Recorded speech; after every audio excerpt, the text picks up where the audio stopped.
Hi friends, welcome to IAC. ఈరోజు Telangana state constable grand test number 17 English పేపర్ను discuss చేద్దాం. So directions 1 to 2 ఏమి ఇచ్చాడో చదువుదాము. In the following question, out of the 4 alternatives, select the alternative which best expresses the meaning of the idiom phrase. So ఇక్కడ idiom phrase యొక్క మీనింగ్ని అడుగుతున్నాడు, right? So best expresses the meaning of the idiom phrase. మనందరికీ తెలిసిన విధంగా idiom and ఫ్రేజ్ను మరి దాన్ని ఎలా solve చేయాలి, వాటిని ఎలా ఆన్సర్ చేయాలి అంటే ఎగ్జాక్ట్ మీనింగ్స్ ద్వారా కాదు, వాటివి హిడెన్ మీనింగ్స్, డెసిఫర్డ్ మీనింగ్స్ అంటారు, రైట్? డీకోడ్ చేయాలి. మన భాషలో చెప్పాలి అంటే డీకోడ్ చేయాలి. ఎలా చెప్తాను చూడండి. Saved by the bell.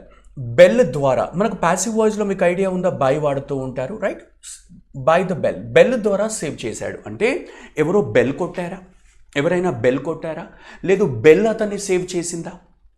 ఇవన్నీ డైరెక్ట్ మీనింగ్స్. అంటే ఇక్కడ ఇచ్చిన ఆ బోల్డ్ చేసిన వర్డ్స్ ఉన్నాయి కదా, ఇవన్నీ డైరెక్ట్ మీనింగ్స్. కానీ మనము డైరెక్ట్ మీనింగ్స్ తీసుకోకూడదు, exact word to word meanings తీసుకోకూడదు. ఎస్, విషయం ఏంటి అంటే ఇక్కడ చూడండి. When time is in your favour అన్నాడు, saved at the last moment అన్నాడు, the bell rings at the most opportunity time అన్నాడు, రైట్? ఇది డైరెక్ట్ మీనింగ్ అండి. బెల్ అయితే బెల్ రింగ్ అవుతుందంట, మోగుతుందంట రైట్ టైంలో. అప్పుడు ఈ బెల్ డైరెక్ట్ మీనింగ్ ఉంది, ఇది తీసుకోలేము. Prayers are answered when the church bell rings. Church bell మోగినప్పుడు ఆ ప్రేయర్స్ అనేది, ఆ ప్రార్థనలు అనేది సమాధానపరుస్తాయి అంటున్నాడు.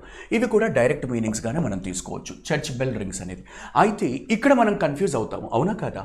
When time is in your favour, saved at the last moment, right? అయితే ఎవరైనా బెల్ మోగించారు అని అంటే కనుక ఒక డేంజర్ సైన్ వస్తూ ఉంటుంది, జనరల్గా అలారం అనుకుందాము. కానీ ఇక్కడ విషయం వచ్చే వరకు మనకేముందండి, సేవ్డ్ ఉంది. సేవ్డ్ అంటే రక్షింపబడ్డాడు. He was saved by the bell అంటే ఎవరో వచ్చి లాస్ట్ మూమెంట్లో సేవ్ చేశారు. మనం సేవ్ అవుతాము. సేవ్ ఎప్పుడు అవుతామండి? ఇమీడియట్గా సేవ్ అవ్వచ్చు, ఎప్పుడైనా సేవ్ అవ్వచ్చు. కానీ ఇక్కడ ఏమన్నాడు, బై ద బెల్ అన్నాడు. ఇక్కడ బెల్ మోగించాడు అంటే లాస్ట్ మూమెంట్ అని గుర్తుపెట్టుకోండి. బెల్ మోగించాడు అంటే last moment. For example say, స్కూల్లో ఉన్నాము, ఇలా గుర్తుపెట్టుకోవడానికి ఈజీగా ఉంటుందని చెప్తున్నాను. స్కూల్లో ఉన్నాము, వాడు బెల్ కొడుతున్నాడు, అలాం నథింగ్ బట్ అలాం కదా. ఏదైనా అలాం ఇచ్చాడు అంటే పేపర్స్ లాగేసుకుంటాడు, లేదా బయటికి వెళ్ళాల్సిన అవసరం ఉంటుంది. సో ఆ లాస్ట్ మూమెంట్లో సేవ్ అయ్యాము. Saved at the last moment, saved at the last moment, ఇలా గుర్తుపెట్టుకోండి. బెల్ చేత సేవ్ కాబడ్డాడు అంటే బెల్ కొట్టేశారు, మనం బయటికి వెళ్ళిపోయాము. బెల్ కొట్టేశారు, బయటికి వెళ్ళిపోయాము. సో కాబట్టి saved at the last moment. మీకు ఇంకొక ఈడియం కూడా ఉంటుంది బెల్ని బేస్ చేసుకొని. ఏంటి అంటే రింగ్ ద బెల్. ఇది కొంత ఇంపార్టెంట్ అండి, right? Saved by the bell అనే ఈడియం ఉంటుంది, రింగ్ ద బెల్ అని కూడా ఉంటుంది. రింగ్ ద బెల్, ఇప్పుడు నేను అంటాను ఇట్ రింగ్స్ ద బెల్ అంటాను. ఏంటి sir it rings the bell అంటే? ఏమీ లేదు, విన్నట్టుగానే ఉంది, తెలిసినట్టుగానే ఉంది, కానీ గుర్తు రావట్లా. విన్నట్టుగానే ఉంది, తెలిసినట్టుగానే ఉంది, కానీ గుర్తు రావట్లా. అదే రింగ్ ద బెల్ అంటే విన్నట్టుగానే ఉండడము, తెలిసినట్టుగానే ఉండడము. దీని మీనింగ్ ఏంటి తెలుసా? సంథింగ్ ఏదైనా దట్ ఈజ్ ఫెమిలియర్. ఫెమిలియర్ అంటే తెలిసినట్టుగా ఉండడం, ఏదైనా తెలిసినట్టుగా ఉండడాన్ని మనము రింగ్ ద బెల్ అంటారు. Something that is familiar. Example ఇస్తాను చూడండి, క్లియర్గా అర్థమవుతుంది. ఇంపార్టెంట్ అండి ఇది, తరచుగా ఎగ్జామ్స్లో అడిగాడు. ఇప్పుడు నేను అంటాను ఆ పేరు, దట్ నేమ్ ఆ పేరు, that name rings me, that name rings me the bell. కానీ బట్ ఐ కెనాట్ రీకాల్. ఇది చూడండి, నేను అది ఆ నేమ్ విన్నట్టుగానే ఉంది. దట్ నేమ్, ఆ పేరు, రింగ్స్ మీ ద బెల్ విన్నట్టుగానే ఉంది. కానీ but I cannot recall where I have heard it before. ఇంతకుముందు ఎక్కడ విన్నానో రీకాల్ చేసుకోలేకపోతున్నాను. కానీ విన్నట్టుగానే ఉంది, కానీ ఇంతకుముందు ఎక్కడ విన్నానో రీకాల్ చేసుకోలేకపోతున్నాను, రైట్? అంటే తెలిసి ఉన్నట్టుగా అనిపించడం. Rings me the bell, right? Rings the bell or that name rings the bell or rings me the bell అంటే తెలిసినట్టుగానే ఉండడం కానీ గుర్తు రాకపోవడం, ఇది గుర్తుపెట్టుకోండి. రింగ్ ద బెల్ అంటే ఆ మీనింగ్ వస్తుంది. సో మొత్తానికి question number 1 your option is what your B. Option B is your right answer. Question number 2 అదే డైరెక్షన్ కదండి. Yes, keep at bay. మీకు ఐడియా ఉందా? బస్ బే, బే ఉంటుంది అంటే అంటే బస్ నిలిచి ఉండే ప్రదేశము, లేదా బస్సు టెంపరీగా స్టాప్ అవుతుంది కదా బస్ స్టాప్ దగ్గర, రైట్. సో అటువంటివి బే అంటారు. Bus bay, right. Auto bay అని అంటారు. బే అంటే ఒక ఏరియా అని చెప్పొచ్చు, ఒక ప్రెస్క్రైబ్డ్ ఏరియా అని చెప్పొచ్చు. అయితే బే దగ్గర ఉంచడము అని అంటున్నాడు. Keep at bay, right. Bay దగ్గర ఉంచడము అంటే రైట్, అది మనకు దగ్గరికి రాకుండా ఏదైనా కూడా ఎవరైనా మనం హాని కలిగించే వాళ్ళు ఉంటారనుకోండి, ఎవరైనా మనకు హాని కలిగించే వాళ్ళు, వీళ్ళు హాని కలిగిస్తారు అని తెలిసినప్పుడు వాళ్ళను దూరంగా ఉంచడము. To prevent them, to prevent the people who causes harm, in a distance or at a distance, ఒక దూరంలో ఉంచడము. మరి ఆ మీనింగ్ ఎక్కడ ఉందండి? Keep your problems to your selfs, మీ ప్రాబ్లమ్స్ మీకే ఉంచుకోండా, రాంగ్ అవుతుంది కదా, right. To control something and prevent it from causing you problems, right. దాన్ని కంట్రోల్ చేయడము and prevent it from causing you problems అంటే అది ప్రాబ్లం కాజ్ చేసే విధంగా చేయకుండా ఉండడము. అది ప్రాబ్లం కాజ్ చేస్తుందని తెలుసు కానీ దాన్ని దూరంగా పెట్టేయడము, రైట్. అదే కదా దూరంగా పెట్టేయడం అంటే. ప్రివెంట్ అంటే ఏంటి? దాన్ని దగ్గరగా రాకుండా ఉంచడము, right. Prevent it from causing you problems, keep at bay, right. So example ఇస్తాను చూడండి. I kept at bay all my problems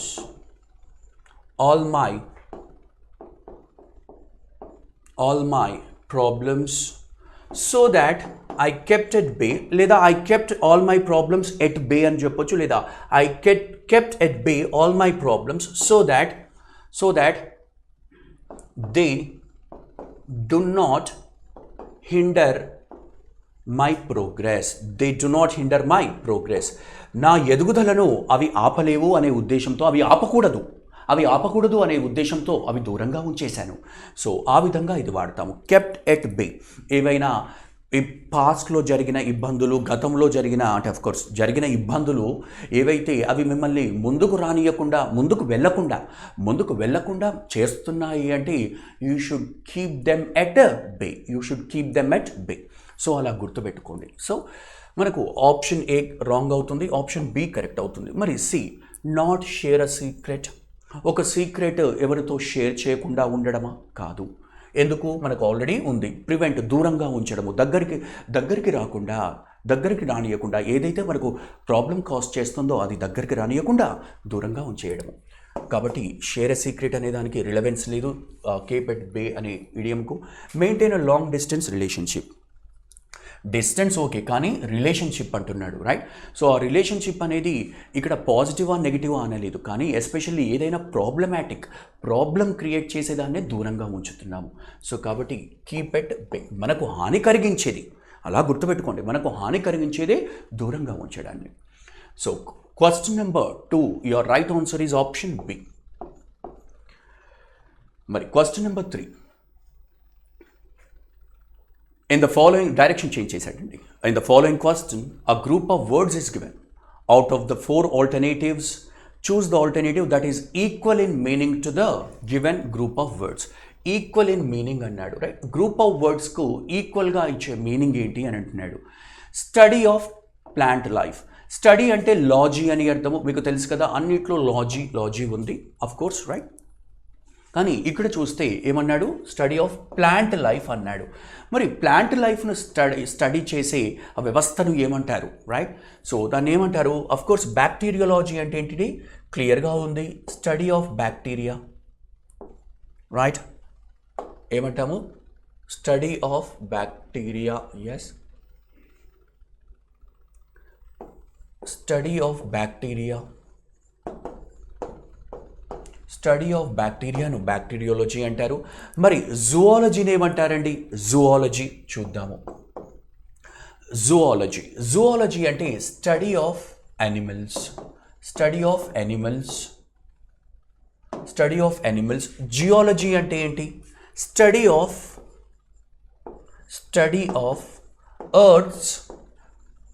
earths right, భూమి యొక్క స్టడీ.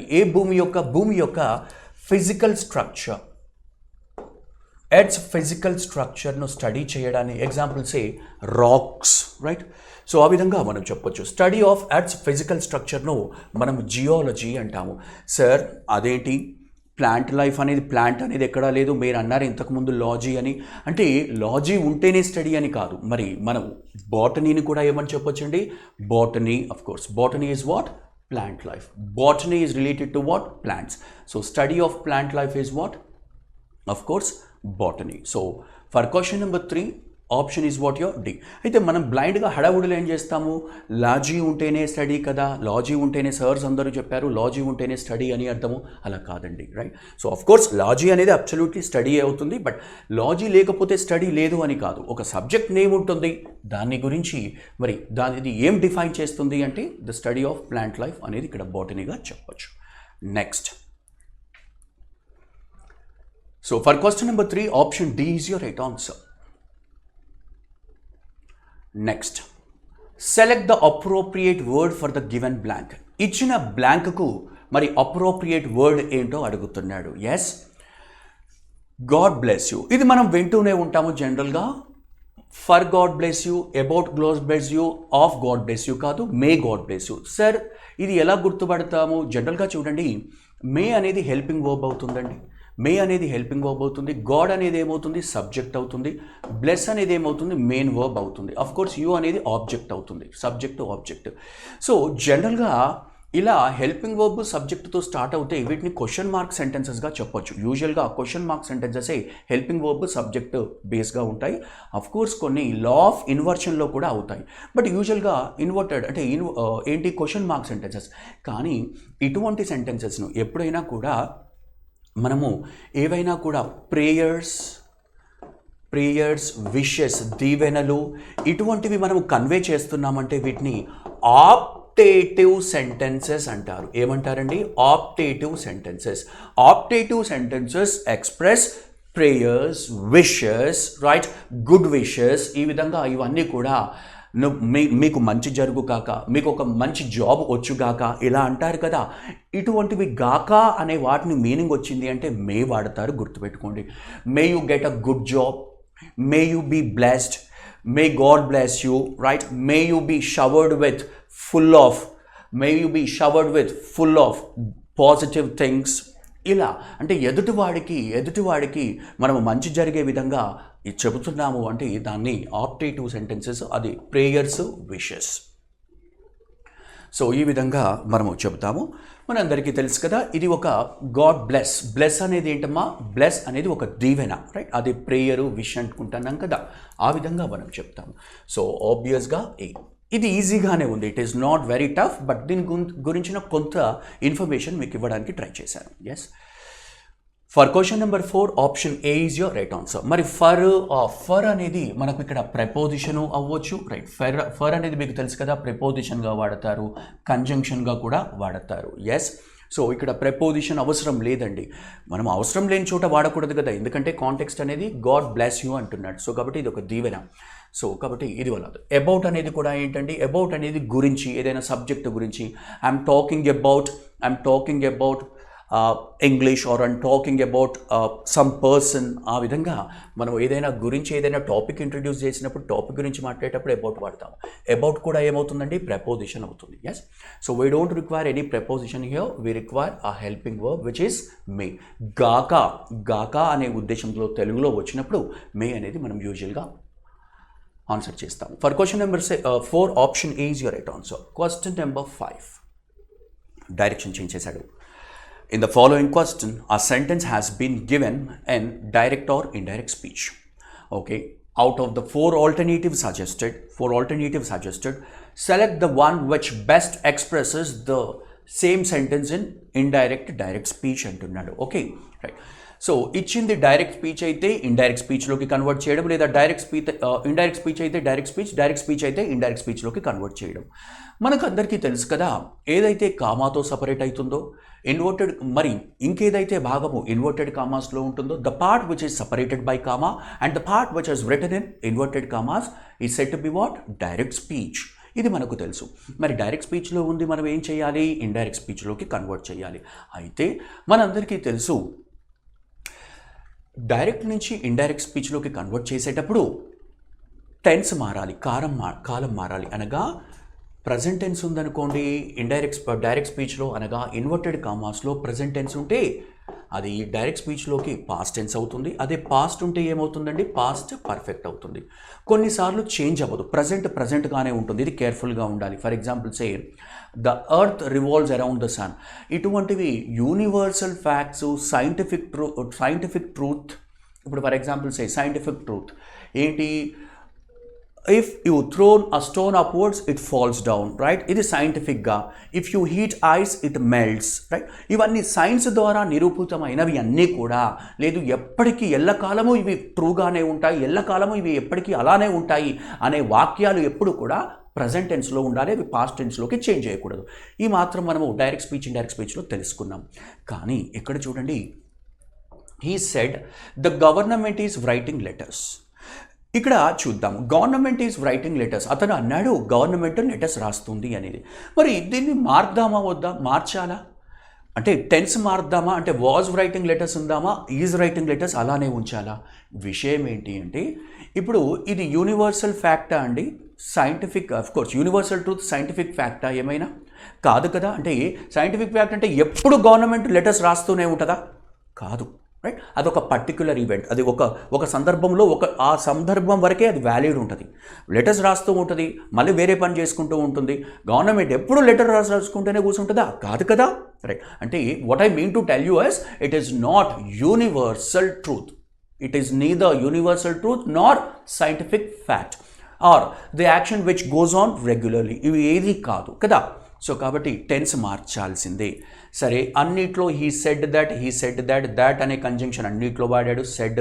సెడ్ ప్లేస్లో టోల్డ్ ఉంటే రాంగ్ అవుతుందండి. మీరు గుర్తుపెట్టుకోవాలి, సెడ్ టు ఉన్నప్పుడే డైరెక్ట్ స్పీచ్లో సెడ్ టు ఉన్నప్పుడు మాత్రమే వాడితే టోల్డ్ వాడతాం. ఆఫ్ కోర్స్ ఇన్ఫార్మ్డ్, ఆస్క్డ్, అది ఇంటరాగేటివ్ సెంటెన్స్. ఇప్పుడు ఆస్క్డ్, ఇంటరాగేటెడ్ లేదా ఎంక్వైర్డ్ కూడా వస్తుంది, లేదా జస్ట్ ఇన్ఫర్మేషన్ పాస్ చేస్తే ఇన్ఫార్మ్డ్ కూడా వస్తుంది.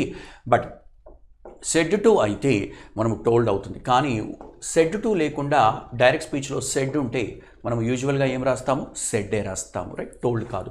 సో కాబట్టి ఇంతవరకు ఏమి ఇబ్బంది లేదు, అన్నింటిలో సెడ్ దాట్ ఉంది. కానీ ఫస్ట్ ఆప్షన్లో చూద్దాం, the government will write.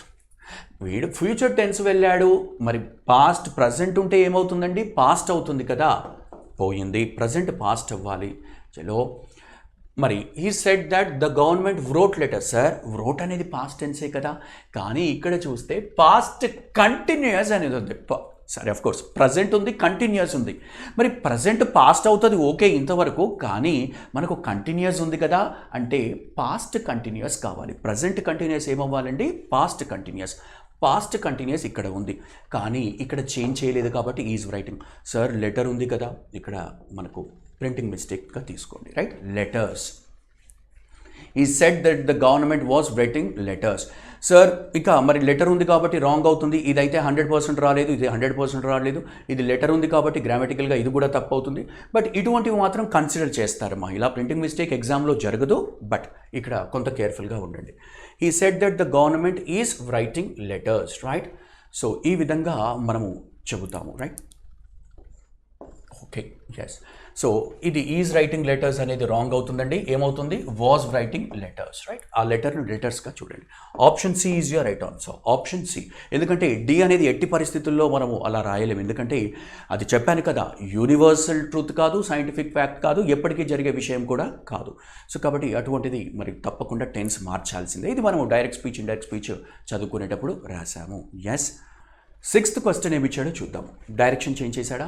Yes. In the following question choose the error part. అంటే ఇచ్చిన క్వశ్చన్లో ఎర్రర్ అంటే గ్రామటికల్ ఎర్రర్ ఉన్నది ఏ పార్ట్లో ఉంది అని అడుగుతున్నాడు, రైట్? సో గ్రామటికల్ ఎర్రర్ అని మీరు అర్థం చేసుకోవాలి. ఎర్రర్ అంటే స్పెల్లింగ్ ఎర్రర్ కూడా ఉండొచ్చు, అది కూడా ఉండొచ్చు, మీరు అడగొచ్చు అలా. ఇక్కడ విషయం ఏంటంటే మా గ్రామటికల్ ఎర్రర్. అయితే ఇలా సెంటెన్స్ విభజించాడు, డివైడ్ చేశాడు. ఏ పార్ట్గా, బి పార్ట్గా, సి పార్ట్గా, అఫ్కోర్స్ సి పార్ట్ వరకు సిగా డివైడ్ చేశాడు, ఏబిసిగా. అవునా? అయితే మీరు ఎప్పుడైనా గుర్తుపెట్టుకోండి, డివైడ్ చేసి ఫస్ట్ చదవకండి, మొత్తం కంప్లీట్గా ఒకసారి చదవండి. అంటే లింక్ చేస్తూ చదవండి. అంతేగాని ఇలా చదివిన తర్వాత ఫస్ట్ దీంట్లో ఏం మిస్టేక్ ఉంది మొత్తం చదివి ఒక అండర్స్టాండింగ్కి రావండి. అది తెలుగులోనే అర్థం చేసుకోండి దాని భావాన్ని, తర్వాత డివైడ్ చేయాలి, right? Most of the students ఏం మిస్టేక్ చేస్తున్నారంటే ఇలా ఇండివిజువల్గా చదువుతున్నారు. తప్పండి. సపరేట్గా చదవకూడదు, మొత్తం ఒకసారి చదివి తర్వాత ఒక ఐడియాకు రావాలి. మొత్తం ఏం మాట్లాడుతున్నాడు, మరి పాస్ట్ మాట్లాడుతుంటే ఇంకొకటి ప్రజెంట్ మాట్లాడుతున్నాడా, లేదు రెండు ప్రజెంట్లోనే జరగాలి, ఇలా ఒక ఐడియా వస్తుంది మొత్తం సెంటెన్స్ చదివిన తర్వాత. ఇప్పుడు నేను ఎలానో చెప్తాను చూడండి. ద కమిటీ చీఫ్ అంట, ఇది సబ్జెక్ట్ అంట, రైట్? సబ్జెక్ట్. వార్న్ చేశాడు, వర్బ్ అవుతుంది. ఎవరికి వార్నింగ్ ఇచ్చాడు లేదా ఎవరిని వార్న్ చేశాడు? The party members. ఆబ్జెక్ట్ అయిపోయింది.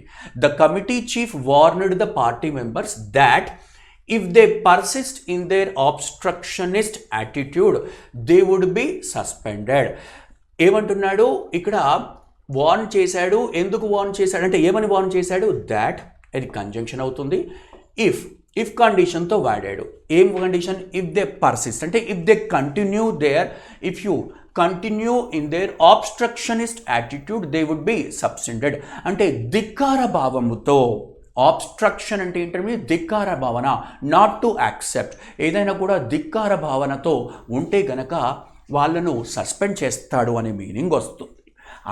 అలా చెప్పి అంటే ఇలా చేస్తే మీరు సస్పెండ్ అవుతారు అని కమిటీ చీఫ్ పార్టీ మెంబర్స్కు వార్న్ చేశాడు. అర్థమైపోయింది. అయితే సరే బాగానే ఉంది. వార్నుడ్ అంటే వార్నింగ్ ఇవ్వాలా లేకపోతే ఆల్రెడీ ఇచ్చేసాడా? సార్ పాస్ట్ టెన్స్ సార్, ఇచ్చేశాడు. Members if they persist in their obstructionist attitude they would be suspended. Would అంటే కూడా పాస్ట్ అవుతుందండి. విల్ అంటే మనకు ఫ్యూచర్ అవుతుంది. అఫ్కోర్స్ విల్ అంటే విల్ ఆర్ షెల్ ఫ్యూచర్ అవుతుంది. బట్ దానికి విల్ ఆర్ షెల్ పాస్ట్లో మాట్లాడితే, పాస్ట్లో ఎవడైనా కూడా ఇలా జరిగితే అలా జరుగుతుందని పాస్ట్లో చెప్పినప్పుడు ఆ విల్ ఏమవుతుంది? వుడ్ అవుతుంది పాస్ట్.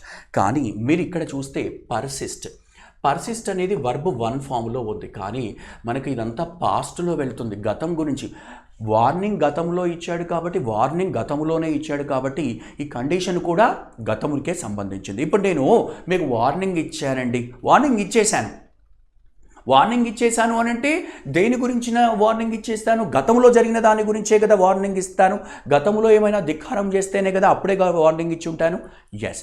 సో కాబట్టి పాస్ట్ కాబట్టి పర్సిస్ట్ కాదండి, పర్సిస్టెడ్. ఏముండాలి? పర్సిస్టెడ్.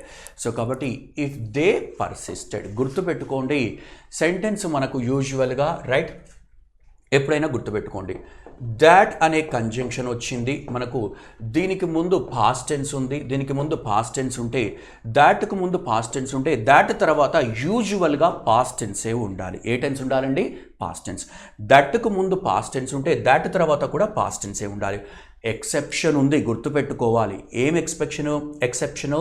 దట్కు ముందు పాస్ట్ టెన్స్ ఉన్నప్పటికీ దట్ తర్వాత ప్రజెంట్ టెన్స్ ఉండొచ్చు. ఎప్పుడు? ఇంతకుముందే అన్నాను కదా, యూనివర్సల్ ట్రూత్ అయినా, సైంటిఫిక్ ఫ్యాక్ట్ అయినా, లేదా ద యాక్షన్స్ విచ్ హ్యాపెన్ రెగ్యులర్గా, ఎప్పటికీ జరిగేవిటి అయినా కూడా అవి ప్రజెంట్ టెన్స్లో ఉండొచ్చు. ఈ మాత్రం మనము డైరెక్ట్ స్పీచ్, ఇండైరెక్ట్ స్పీచ్లో తెలుసుకొని ఉన్నాము.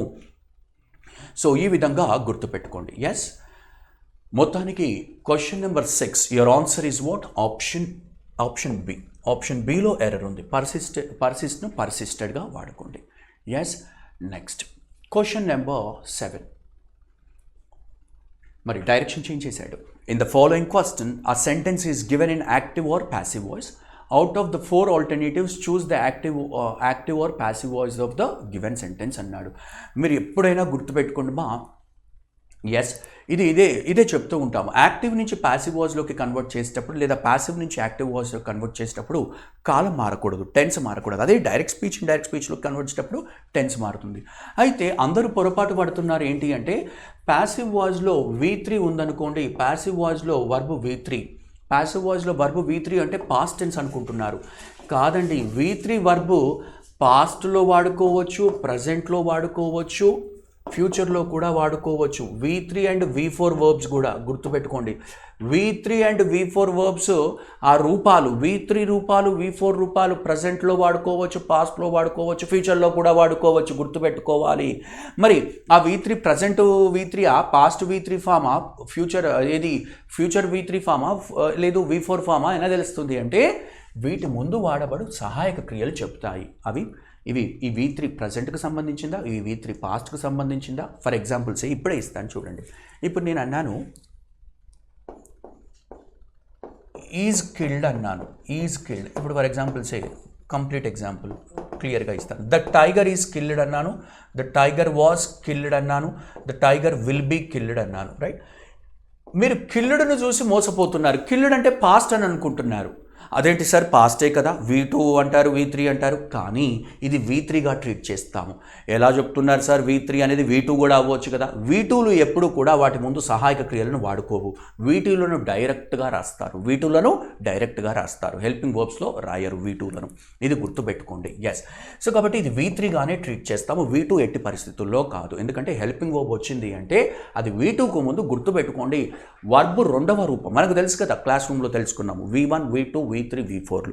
V2కు ముందు హెల్పింగ్ వర్బులు వచ్చాయి అని అంటే అది V2 కాదు, V3 అవుతుంది. ఏమవుతుందంటే అది V3ఏ అవుతుంది. మీకు కన్ఫ్యూజన్ ఉంటుంది చాలామందికి, సార్ V2లు V3లు ఒకేలాగా ఉంటున్నాయి కదా, సెంటెన్స్లో ఎలా ఐడెంటిఫై చేయాలి? Good question. కాకపోతే అది మనం ఈజీగా ఎలా పట్టుకుంటామంటే దానికి ముందు హెల్పింగ్ వర్బ్. ఇప్పుడు నేను టైగర్ కిల్డ్ అన్నాను అనుకోండి, ఇది V2 అవుతుంది. అంటే టైగర్ కిల్డ్ అంటే టైగర్ చంపేసింది, ఎవరినో చంపేసింది. ఈజ్ కిల్డ్ అంటే చంపేయబడ్డది, ఇది ప్యాసివ్ వాయిస్ అవుతుంది. సో కాబట్టి ఈజ్ కిల్డ్ అంటే ప్రజెంట్లో చంపబడ్డది, వాజ్ కిల్డ్ అంటే పాస్ట్లో చంపబడ్డది, విల్ బీ కిల్డ్ అంటే ఫ్యూచర్లో చంపబడుతుంది. The tiger will be killed, don't worry కాకండి. టైగర్ విల్ బీ కిల్డ్ అంటే ఫ్యూచర్లో అది చంపబడుతుంది, అంటే మనం చంపేస్తాము, అది చంపబడుతుంది. రైట్? సో ఈ విధంగా మనకు ఈ బేసిక్ అండర్స్టాండింగ్ ఉండాలి. అయితే ఇంకొక ఈజీ వే చెప్తాను చూడండి. మ్యాక్సిమం 90% ఆఫ్ ద క్వశ్చన్స్ అండి మన SI కానిస్టేబుల్లో ఇలా ఆన్సర్ చేసుకోవచ్చు. ఎలా అంటే మీ ఛాలెంజ్ ఏంటి అంటే యాక్టివ్ వాయిస్ ప్యాసివ్ వాయిస్ నుంచి క్వశ్చన్ వస్తే 100% వస్తుంది. వచ్చినప్పుడు ఒకటే గుర్తుపెట్టుకోండి, ఆ సెంటెన్స్లో ఆ సెంటెన్స్లో వర్బును గుర్తుపట్టండి. రైట్? ఇది మీరు టఫ్గా అనుకుంటున్నారు sir, active voice passive voice అర్థం అవ్వట్లేదు అంటే మెయిన్గా ప్రెపోజిషన్స్ అవన్నీ పక్కన పెట్టండి, అది సెకండరీ. ప్రైమరీ ఏంటంటే యాక్టివ్ వాయిస్ ప్యాసివ్ వాయిస్ ముఖ్య ఉద్దేశం ఏంటి అంటే వర్బును మార్చుట. అయితే వర్బును గుర్తుపట్టాలి. అక్కడ ఆ వర్బును ఐడెంటిఫై చేసిన వర్బును ప్యాసివ్ వాయిస్లో రెండుగా విడగొట్టాలి. ప్యాసివ్ వాయిస్లో ఒక ఫిక్స్డ్ సూత్రం ఉంటుంది. యాక్టివ్ వాయిస్లో గుర్తుపట్టిన వర్బు దాన్ని రెండుగా విడగొట్టాలి, ఖచ్చితంగా రెండుగా విడగొట్టాలంటే మనకు డిఫాల్ట్గా ఒక ఫార్ములా ఉంది. ఏంటి అంటే B రూపాలు ప్లస్ V3, అనగా ఒక సెంటెన్స్లో V3 B రూపాలు ప్లస్ V3 కనిపించాలి అంటే ఆ వర్బును రెండుగా విడగొట్టాలి. మీకు B రూపాలు తెలుసు కదండి, B ఫార్మ్స్ ఏంటి? 8 వర్డ్స్ ఉంటాయి. యాము, ఈజు, ఆరు, వాజు, వర్, తర్వాత బీన్, బీయింగ్, ఇవన్నీ కూడా బీ ఫ్యామిలీ మెంబర్సే. గుర్తుపెట్టుకోండి, ప్యాసివ్ వాయిస్లో రాసేటప్పుడు ఈ 8 పదాల్లో ఏదో ఒక పదం మనకు కనిపించాల్సిందే. టెన్స్ మాట్లాడుకునేటప్పుడు మనము ప్యాసివ్ వాయిస్లో ఈ పదాలు 8 పదాల్లో ఏదో ఒక పదం కనిపించాలి. ఏదో ఒక పదం ఎట్లా తెలుస్తుంది? ఈజీగానే ఉంటుందండి. అమెజాన్ అనేది ప్రజెంట్, అనగా ప్రజెంట్ కాలము కోసం యాక్టివ్ వాయిస్ ప్రజెంట్ కాలం డిమాండ్ చేస్తుంది అంటే అమెజాన్లో ఒక పదం వాడండి. యామ్ అనేది ఐతో వస్తుంది, ఈజ్ అనేది సింగులర్, యామ్ అనేది ఐతో వస్తుంది, ఈజ్ అనేది సింగులర్ సబ్జెక్టులతో వస్తుంది, ఆర్ అనేది ప్లూరల్ సబ్జెక్టులతో వస్తుంది. అన్నీ కూడా ప్రజెంటే అవుతాయని మీకు తెలుసు.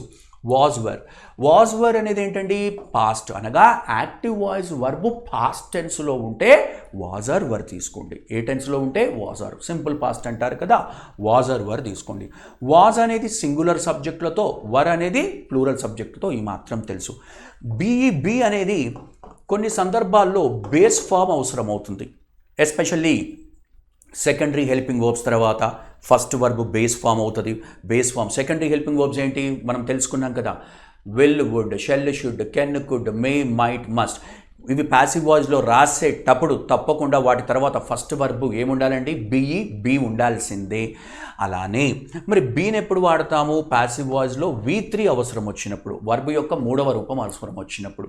అదే బీయింగ్ అనేది ఏంటి, కంటిన్యూస్ టెన్సెస్లో వాడతాము. ఏ టెన్సెస్లో వాడతాము, కంటిన్యూస్ టెన్స్. కంటిన్యూస్ను రీప్లేస్ చేయడానికి యాక్టివ్ వాయిస్లో ఉన్న కంటిన్యూస్ టెన్స్ను రీప్లేస్ చేయడానికి బీయింగ్ ప్లస్ V3 వాడతాం. సో ఈ విధంగా బీ రూపాలుగా V3 అనేది డిఫాల్ట్గా ఉంటుంది. V3 అనేది మరి యాక్టివ్ వాయిస్లో వర్బ్ ఏ రూపంలో ఉన్నా దాన్ని V3గా మార్చి రాయండి. దానికి ముందు బీ రూపాలు రాసుకోండి. బీ రూపాలు ఎలా రాస్తాం సార్, కాలాన్ని బట్టి, యాక్టివ్ వాయిస్లో ఉన్న టెన్స్ను బట్టి. ఫర్ ఎగ్జాంపుల్ నేను అన్నాను రైట్, కిల్డ్ అన్నానండి. ఏమన్నాను, సింపుల్గా ఏమన్నాను, కిల్డ్ ఉంటే దీన్ని ప్యాసివ్ వాయిస్లో రెండుగా విడగొట్టాలి. సార్ కిల్లుడుకు మూడవ రూపం కిల్లుడే సార్, మాకు తెలుసు, రైట్. తర్వాత మరి బీ రూపాలు వాడాలి కదా, యాక్టివ్ వాయిస్లో ఉన్న ఒక వర్బ్ను ప్యాసివ్ వాయిస్లోకి రెండుగా విడగొట్టాలి కదా. మరి బీ రూపాలు ఏం వాడాలి సార్, ఇది పాస్ట్ సార్. పాస్ట్ ఉంది అంటే సింపుల్గా గుర్తుపెట్టుకోండి, వాజ్ అయినా వాడండి, వర్ అయినా వాడండి. ఇక ఇక్కడ వచ్చేవాడిని డిపెండ్ అయి ఉంటుంది, ఇక్కడ వచ్చేవాడిని బట్టి. ఫర్ ఎగ్జాంపుల్ సే దే వచ్చింది అంటే వర్, ఐ వచ్చిందంటే వాజ్. అంటే ప్లూరల్ వస్తే వర్, సింగులర్ వస్తే వాజ్. ఈ మాత్రం మనకు తెలుసు. అదే ఇప్పుడు నేను అన్నాను హ్యాజ్ కిల్డ్, టెన్స్ మారిపోయింది. కిల్డ్ అంటే సింపుల్ పాస్ట్ టెన్స్ అవుతుంది, హ్యాజ్ కిల్డ్ అంటే ప్రజెంట్ పర్ఫెక్ట్ టెన్స్ అవుతుంది. అంతేనా, రైట్. అప్పుడు మరి ముఖ్యమైన వర్బును రెండుగా విడగొట్టాలి. కిల్లుడుకు మూడవ రూపం ఏమవుతుంది, ప్యాసివ్ వాయిస్లోకి కన్వర్ట్ చేస్తున్నాడు, కిల్లుడే అవుతుంది. దీనికి ముందు బీ రూపాలు వాడాలి, ఓకే. మరి దానికి ముందున్న హ్యాజ్ను యాజ్ టీజ్గా రాసుకుంటాం కదా, అనగా థర్డ్ పర్సన్ సింగులర్ అయితే హ్యాజ్, థర్డ్ పర్సన్ సింగులర్ కాకపోతే హ్యావ్ వస్తుందని తెలుసు. హ్యావ్ రెండు కూడా ఒకటే అని మీకు కూడా తెలుసు, అవునా. సరే, ఇక్కడ హ్యాజ్ అని రాశాను. ఆఫ్కోర్స్ మీకు కావాలంటే హ్యావ్ కూడా రాసుకుంటాం, అంటే ఇక్కడ వచ్చే పర్సన్ బట్టి డిపెండ్ అవుతుంది. అయితే మరి ఈ గ్యాప్ ఎవరి కోసం ఉంచాను సార్, బీ ఫార్మ్స్ కోసం సార్.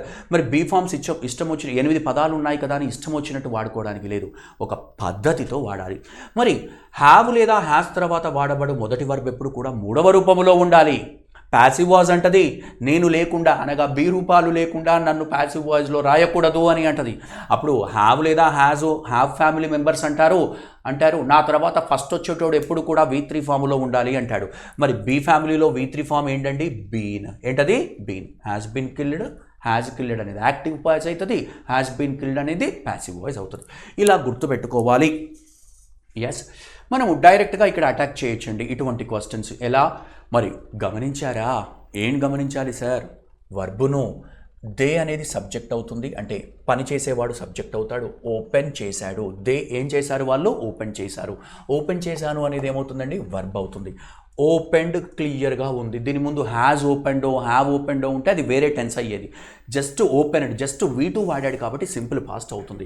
మరి దీన్ని రెండుగా విడగొడితే ఏమవుతుందండి, వాజ్ ఆర్ వర్ ఓపెన్డ్ కావాలి. మనకు వాజ్ ఆర్ వర్ ఓపెన్డ్ ఎక్కడ కనబడట్లేదు, దీంట్లో కనబడుతుంది, ఓకే. ఏలో కనబడట్లేదు. తర్వాత ఈజ్ ఓపెన్డ్ ఉందనండి, ఈజ్ ఓపెన్డ్ కాదు, విల్ బీ ఓపెన్డ్ కాదు. మనకు ఒక్క సెకండ్ కూడా పట్టకూడదు. ఆ new mall was opened near by last month. అంటే మీరు ఎప్పుడైనా గుర్తుపెట్టుకోండి, యాక్టివ్ వాయిస్లో నుంచి ప్యాసివ్ వాయిస్లో కన్వర్ట్ చేసేటప్పుడు మీ టార్గెట్ అంతా వర్బ్ మీదికి వెళ్ళాలి. ఆ వర్బు కరెక్ట్గా ఉందా లేదా. 99% అంటే చెప్పాల్సి వస్తే వర్బులోనే మిస్టేక్ ఇస్తూ ఉంటున్నాడు. మీరు అన్నెసెసరీ లాస్ట్ మంత్ బాగుందా, నియర్ బై. కోర్స్ ఇది కూడా చెక్ చేయాలి ఎప్పుడు, దీంట్లో ప్రాబ్లం లేనప్పుడు. అన్నిట్లో ఇప్పుడు for example say was opened ఇక్కడ ఉంది, వాజ్ ఓపెన్డ్ ఇక్కడ ఉంది, అప్పుడు నెక్స్ట్ దానికి వెళ్ళండి. ఇలా టైం సేవ్ చేసుకోవచ్చు, రైట్. లేదా ఎక్కువ కన్జ్యూమ్ అవ్వకుండా మనకి హెల్ప్ చేస్తూ ఉంది. సో కాబట్టి రైట్, ఇంకా ఇక దీన్ని మనం ఎలా చెప్పుకుంటాము, దే అనేది సబ్జెక్ట్ అవుతుంది, ఇది వర్బ్ అవుతుంది. అండ్ న్యూ మాల్ అనేది ఏమవుతుందండి, ఆబ్జెక్ట్ అవుతుంది. మనకు తెలుసు కదా ప్యాసివ్ వాయిస్లో యాక్టివ్ వాజ్లోని ఆబ్జెక్ట్ తన సబ్జెక్ట్ అవుతుంది. ఆ న్యూ మాల్ అనేది ఇక్కడ ఈ ఆబ్జెక్ట్ని ఇక్కడ మనం సబ్జెక్ట్గా తీసుకుంటున్నాము. ఎస్, సో సబ్జెక్ట్గా. తర్వాత ఇక మిగతాదండి మీకు తెలుసు. వేర్ ఎక్కడ ఓపెన్ చేశారు, ఇది యాడ్వర్బ్ ఫ్రేజ్ అవుతుందండి, ఎందుకంటే ప్లేస్ ఆఫ్ ఓపెనింగ్. ఆ ప్లేస్ ఆఫ్ ఓపెనింగ్ ఎక్కడ ఓపెన్ చేశారు, నియర్ బై. ఎప్పుడు, last month. Time, right. So ఇది ప్లేస్, నియర్ బై అనేది ప్లేస్ అవుతుంది, ఇది టైం. యాడ్వర్బ్స్ ఆఫ్ ప్లేస్ అంటారు, ఇది యాడ్వర్బ్స్ ఆఫ్ వాట్, టైం అంటారు. ఎస్, సో అవన్నీ ఎక్స్ట్రా వర్డ్స్గా మనం చెప్పవచ్చు. మెయిన్ అనేది ఇంతవరకు తీసుకోవచ్చు. సో ఆన్సర్ క్వశ్చన్ నెంబర్ 7 ఏంటండి, option B is your right answer. Next question number 8కి వెళ్దాం. Select the correctly spelled word. కరెక్ట్గా స్పెల్ చేసిన వర్డ్ అంటే 4 ఇచ్చాడు అంటే 3 తప్పే ఉంటాయి, రైట్. మీకు స్పెల్లింగ్ తెలుసు కదా, ఒకటి బెనిఫిట్ ఉంటుంది, BENEFIT. ఇది చాలా గుర్తుపెట్టుకోండి, ఎందుకంటే BENIFIT కూడా ఉంటుంది, రాంగ్ అవుతుంది, బెనిఫిట్. అయితే ఇంతవరకు ఓకే కదా. బెనీ, తర్వాత FI వరకు వచ్చింది. షియరీ వచ్చినప్పుడు ARY వస్తుందండి, బెనిఫిషియరీ అంటే వన్ హూ గెట్స్ బెనిఫిట్. ఎవరైతే లాభాన్ని పొందుతారో వాడిని బెనిఫిషియరీ అంటారు. లాభాన్ని రిసీవ్ చేసుకునే వాడిని, the one who gains profit or the one who receives profit is what, beneficiary. అందరికీ తెలిసిన విషయమే. సో కాబట్టి ఈ కాదు, ఏముండాలండి, ఏ. సో ఇది కరెక్ట్గా స్పెల్ లేదు కాబట్టి ఇది రాంగ్ అవుతుంది. ప్రొలిఫెరేట్, రేట్ అనేది వచ్చినప్పుడు ATE వస్తుందండి, ఏమొస్తుంది, ATE. ప్రొలిఫెరేట్ అంటే ఇంక్రీజ్ అవ్వడము, ర్యాపిడ్లీ ఇన్ అమౌంట్ లేదా నెంబర్లో లేదా అమౌంట్లో విపరీతంగా పెరిగిపోతుంది. ర్యాపిడ్లీ అంటే విపరీతంగా, in a great way or in an intense way, right. Proliferate అంటారు, ఇంక్రీజ్ ర్యాపిడ్లీ. సో మొత్తానికి బి కూడా రాంగ్ అవుతుంది కదా, ఎందుకంటే కరెక్ట్గా స్పెల్ అయిన పదం అడుగుతున్నాడు, ఇది రాంగ్గా స్పెల్ అయింది, రైట్. కాంపిటీటర్, ఎప్పుడైనా గుర్తుపెట్టుకోండి, కాంపిటీషన్, COMPE, ఐ వాడితే తప్పు అవుతుందండి, కాంపిటీషన్, ఇది కరెక్ట్ అవుతుంది. మరి కాంపిటీటర్, కాంపి ఇంతవరకు గుర్తుంటుంది కదా, COMPE, కాంపి, TI ఇంతవరకు గుర్తుంది, రైట్. కాంపిటీటర్, TOR అంటే ఒక పర్సన్ వస్తాడు, ఇక్కడ TOR వాడాలి, TER కాదు. కాంపిటీటర్ స్పెల్లింగ్ ఇక్కడ వరకు డివైడ్ చేయాలి. కాంపిటీషన్ ఫస్ట్ స్పెల్లింగ్ రాసుకోండి, మైండ్లో పెట్టుకోండి. తర్వాత కాంపిటీషన్ లేదా కాంపిటీటర్ను ఈ కాదు, OR, రైట్. సో కాబట్టి ఇది కూడా తప్పైంది. ఇక ఆబ్వియస్గా ఇది తప్పైంది అంటే మనకు రైట్ ఆన్సర్ ఏమవుతుందండి, D అవుతుంది, రైట్. సో ఇక్కడ మనకు డిఫైన్ స్పెల్లింగ్ తెలుసు కదండి, డిఫైన్, DIFINE. ఎప్పుడైనా గుర్తుపెట్టుకోండి, ఈ DI అంటే ఏవైతే వర్డ్స్, రైట్, ఈతో ఎండ్ అవుతాయి, అవి సైలెంట్గా ఉన్నప్పుడు, అంటే దీన్ని పలకట్లేదు కదా, డిఫైనీ అనట్లా, డిఫైన్ అంటున్నాము, డిఫైన్ నాతో స్టాప్ చేస్తున్నాము. ఈ అనేది సైలెంట్గా ఉన్నప్పుడు దీనికి ఒక సఫిక్స్ యాడ్ చేసినప్పుడు అయిపోయి ఏమవుతుందండి, రైట్, ఈ పోయి ఏమవుతుంది, ఐ అవుతుంది, గుర్తుపెట్టుకోండి. అంటే డెఫినేషన్, DIFINITION, డెఫినేషన్ కాదు, డెఫినేషన్. నేషన్ అంటే మళ్ళీ ఏ అనేది మనం ఏం చేసుకుంటున్నాం, డెఫినేషన్ అనుకొని ఇక్కడ ఏ రావాలి, ఇది కూడా తప్పే, అన్నీ ఏదోలా కన్ఫ్యూజ్ చేస్తూ ఉంటాయి. సో కాబట్టి ఇలా డివైడ్ చేసుకుంటూ ఈ వర్డ్స్ని ఎప్పుడు కూడా పలికే విధానం ఒకటి చూసుకోండి. కొన్ని సందర్భాల్లో పలికినట్టుగానే స్పెల్లింగ్స్ ఉండవు, కానీ కొన్ని సందర్భాల్లో ఉంటాయి. ఇటువంటి కన్ఫ్యూజింగ్ వర్డ్స్ ఈ విధంగా మనం డివైడ్ చేసుకోవాలి, రైట్. సో కాబట్టి డెఫినేషన్ అబ్సల్యూట్లీ కరెక్ట్ అండి. NA అనుకుంటున్నారు, కాదండి, NA కాదు, definition, it is not definition, right. So కాబట్టి question number 8 option D is your right answer. మీకు తెలుసు కదా, కాంపిటీటర్ అంటే ఏంటమ్మా, ఎవడైనా కూడా దేంట్లోనైనా పాల్గొంటున్నాడు, ఒక ఈవెంట్లో పాల్గొంటున్నాడు, రైట్. సో దాంట్లో ఎవడైతే పాల్గొంటున్నాడో అభ్యర్థిని మనం కాంపిటీటర్ అంటాం, డిఫైన్ చేసేది, right. So group of words which are defined as, define చేయడం అంటే దాన్ని లిమిట్ చేసేయడము, దానికి ఎగ్జాక్ట్ డెఫినేషన్ ఇవ్వడము అనేది మనకు తెలుసు, right. So question number 8 option D is your right answer. అదొకటే కరెక్ట్గా స్పెల్లింగ్ ఉంది, మిగతా అన్నీ కూడా చూసాము. Next question number 9. In the following question choose the question tag for the given sentence. మీకు తెలుసు కదా ఏంటి క్వశ్చన్ ట్యాగ్, ఈజియెస్ట్ టాపిక్ ఏదైనా ఉంది అంటే ఇంగ్లీష్లో క్వశ్చన్ ట్యాగ్.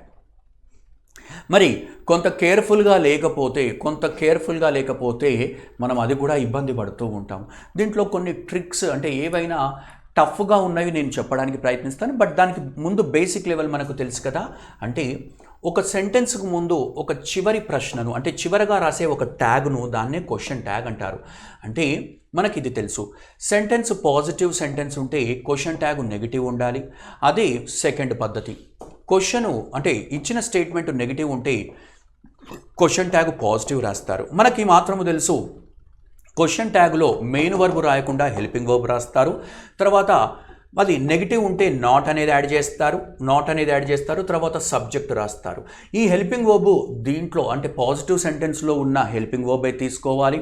అలానే సబ్జెక్టు కూడా ఏదైతే సెంటెన్స్లో ఉంటుందో ఆ సబ్జెక్ట్ని తీసుకోవాలి. కాకపోతే సబ్జెక్టులు ఎక్కడూ కూడా నౌన్ రూపంలో ఉండకూడదు, ప్రనౌన్ రూపంలో ఉండాలి. ఫర్ ఎగ్జాంపుల్ ఇక్కడ రాము అనేది రాశాను.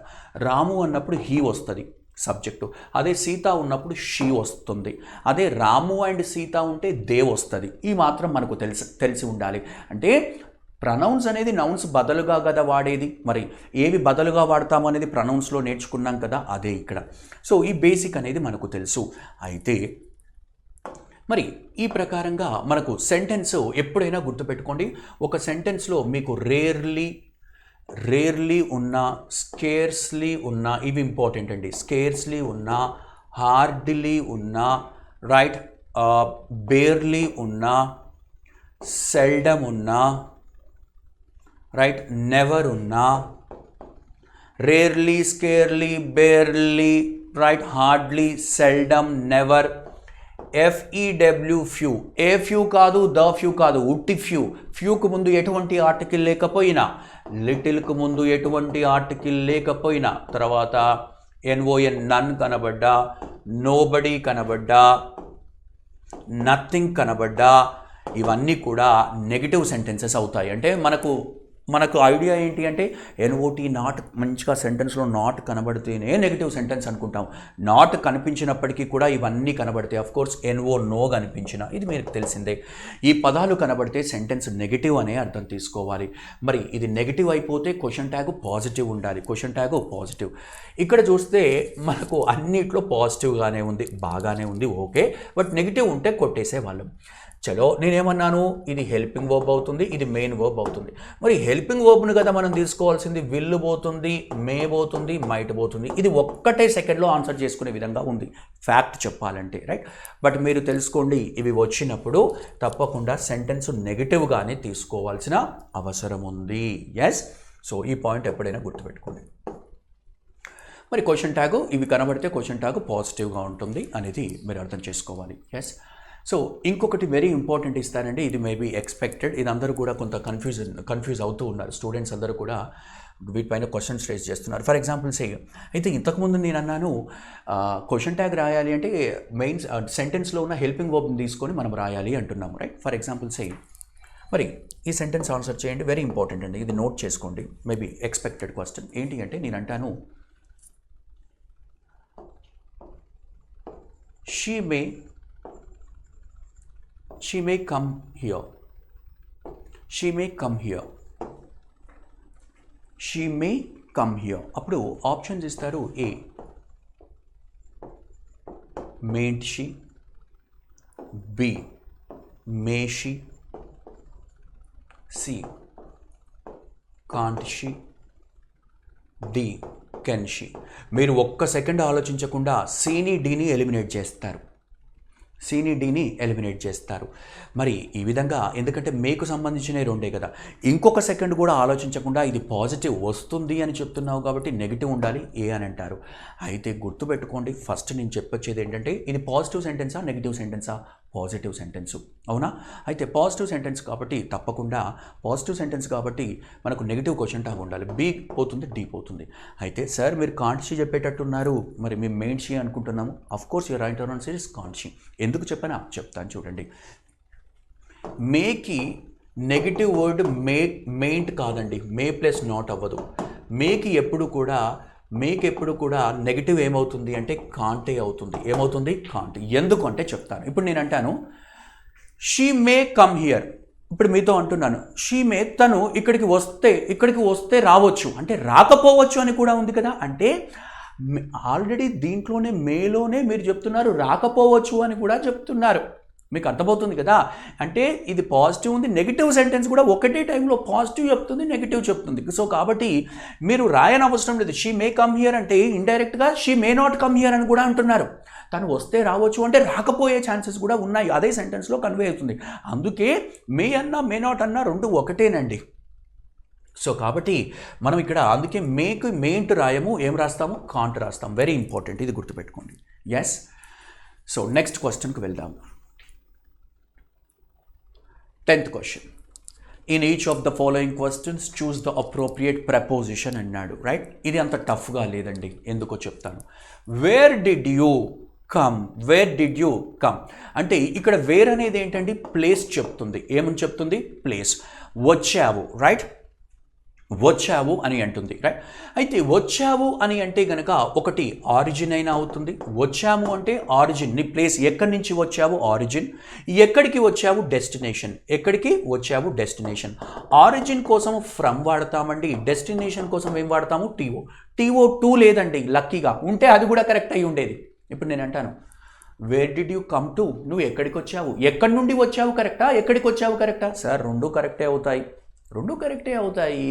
రైట్, కానీ ఇక్కడ టూ ఇవ్వలేదు, అందుకే వాళ్ళు తెలివిగా ఇక్కడ టూ ఇస్తే టూ కూడా కరెక్ట్ అయి ఉండేది. మొత్తానికి ఇక్కడ వేర్ అనేది ప్లేస్, కమ్ అనేది ఏంటండి రావడము పోవడము, ట్రాన్స్ఫర్ ఉంటుంది. రైట్, రావడము పోవడము అనేది ఒక పాయింట్ నుండి వస్తాము ఇంకొక పాయింట్కు, ఒక పాయింట్ నుండి వస్తాము ఇంకొక పాయింట్కి వెళతాము. సో కాబట్టి వాటి కోసం మనం ఫ్రమ్ వాడతామండి. ఏం వాడతాము, ఫ్రమ్. ఇది గుర్తుపెట్టుకోండి. రైట్, కమ్ము వేరు అనే దాంతో మనం చూసాము. యూజువల్గా ఇలా కూడా కాదు, మనం రెగ్యులర్గా వింటూనే ఉంటుంటాము వేర్ డిడ్ యూ కమ్ అని వింటూ ఉంటాము. ఓకే, ఇంగ్లీష్లో జస్ట్ వింటున్నాను కదా అని ఆన్సర్ చేస్తే కొన్ని రాంగ్ అవుతాయి. లాజికల్గా ఆన్సర్ చేసుకోవడం ఇదే కదా గ్రామర్ అనేది. లాజికల్గా మనం ఆలోచిస్తేనే దానికి వెళ్తూ ఉంటాం. ఎలా విని ఉన్నాను అలా కాదండి. రైట్, మీకు అంటే ఇంగ్లీష్ను పట్టుకొని ఏం చేస్తారు అంటే లాజిక్ కోల్పోతున్నారు. ఇంగ్లీష్ అనగానే ఇది చాలా డిఫరెంట్గా ఏమీ ఉండదండి. మన మాతృభాషలో ఎలా అయితే ఆలోచిస్తామో అది కూడా అలా ఆలోచించండి. కానీ పదాలు వేరే, పదాలు మారుతూ ఉంటాయి అంతే, కానీ భావం మాత్రం మారకూడదు. ఎస్, ఆ విధంగా గుర్తుపెట్టుకోండి. So at, where did you come at, ఇది రాంగ్ అవుతుంది. ఫ్రమ్, ఎక్కడి నుండి అయితే ఫ్రమ్ టు అని చెప్తాము. ఆన్ అనేది ప్రిపోజిషన్స్, అఫ్ కోర్స్ అన్ని ప్రిపోజిషన్స్ అవుతాయి, బట్ సూటబుల్ ప్రిపోజిషన్ ఏమవుతుందండి, ఫ్రమ్ అవుతుంది. Right, so for question number 10 option A is your right answer. Question number 11కి వెళ్దాం. Directions. In each of the following question choose the appropriate preposition. Preposition అడుగుతున్నాడు. There is something we must meditate. Right, ఏదో ఉందంట, there is something, ఏదో ఉంది, there is something ఉంది, వి must meditate అంటే వి must meditate సంథింగ్గా మనము మెడిటేట్ సంథింగ్ అంటే ఏదైనా మెడిటేట్ చేయమండి దానిపైన అంటే ఏది సబ్జెక్ట్ అవుతుంది, ఏమవుతుందండి సబ్జెక్ట్. అంటే మెడిటేట్ అనేది ఇక్కడ ఏమవుతుంది వర్బ్. అంటే వి మస్ట్ మెడిటేట్ ఇట్ అనకూడదు. అంటే మెడిటేట్కు ఎప్పుడైనా గుర్తుపెట్టుకోండి, మెడిటేట్ అనేది ఏదైనా సబ్జెక్ట్ను ఇంట్రడ్యూస్, ఒక సబ్జెక్ట్ గురించి మాట్లాడుతున్నాడంటే మనం ఏం వాడతాము, ఆన్ వాడతాము. ఏం వాడతాము, ఆన్. ఎగ్జాక్ట్గా దానిపైనే. జనరల్గా అబౌట్ అనేది కూడా సబ్జెక్ట్ గురించి మాట్లాడతాను, మెడిటేట్ అబౌట్ ద సబ్జెక్ట్. కానీ మనము ఒకటే దాని మీద దృష్టి పెడుతున్నాము. అబౌట్ అనేది మళ్ళీ కూడా డిఫరెంట్గా అయిపోతూ ఉంటాయి. అంటే ఎగ్జాక్ట్ సబ్జెక్ట్ కాకుండా ఆ సబ్జెక్ట్ రిలేటెడ్ అన్నీ కూడా వాడుతుంటాం. కాదు, సబ్జెక్ట్ ఎగ్జాక్ట్ దానిపైనే ఫోకస్ చేయాలి అంటే రైట్, ఫోకస్ ఆన్ అని కూడా అంటారు కదా, అదే మెడిటేట్ అన్నా ఫోకస్ చేయడం అన్నా ఒక్కటే కదా. సో కాబట్టి మనము there is something we must focus on. Right, focus. Meditate చేయడం అంటే ఏంటి, మెడిటేట్ చేయడం అంటే దృష్టి సారించడము, ఒకదానిపైన దృష్టి సారించడము, ఫోకస్ అని చెప్పుకోవచ్చు. సో కాబట్టి మనకు ఆప్షన్ ఏమవుతుందండి, ఆన్. మెడిటేట్ ఆఫ్ అంటే ఏంటండి, ఆఫ్ అంటే సపరేట్ చేసేయడము, అంటే దాంట్లో నుంచి సపరేట్ అవ్వడమా ఆ సెన్స్ రావట్లేదు. ఎందుకంటే మెడిటేట్ చెప్తుంది, దానిపైన ఫోకస్ అంటే సబ్జెక్ట్ ఇంట్రడ్యూస్ చేస్తుంది. ఆఫ్ అనేది దాన్ని కట్ చేసేస్తుంది, అనగా దాంట్లో నుంచి సపరేట్ చేసేస్తుంది అని అర్థం. ఎగో వి మస్ట్ మెడిటేట్. ఎగో అంటే ఏంటండి, పాస్ట్, గతానికి సంబంధించింది, యాడ్వర్బ్స్ ఆఫ్ టైం అవుతుంది. ఇక్కడ రిలేషనే లేదు, అసలు సంబంధం లేని వర్డ్. ఎలా చెప్తున్నారు, there is something we must meditate ego. Right, so ఏంటి అంటే పాస్ట్ అని కాదు, ఈ మెడిటేట్కు దీనికి రిలేషన్ అనేది ప్రిపోజిషనే ఇస్తుంది. కోర్స్ ఇది ప్రిపోజిషన్ అవ్వదు, ఇది మనకు యాడ్వర్బ్ ఆఫ్ టైం అవుతుంది, రైట్. సో అయితే ఆఫ్ ప్రిపోజిషన్ అవుతుంది, ఆన్ ప్రిపోజిషన్ అవుతుంది. ఆఫ్ అనేది మనకు కాంటెక్స్ట్ ప్రకారంగా ఫిట్ అవ్వట్లా. Any, right. ఎనీ అనేది ప్రొనౌన్ అవుతుందండి. ఏమవుతుంది? ప్రొనౌన్ అవుతుంది.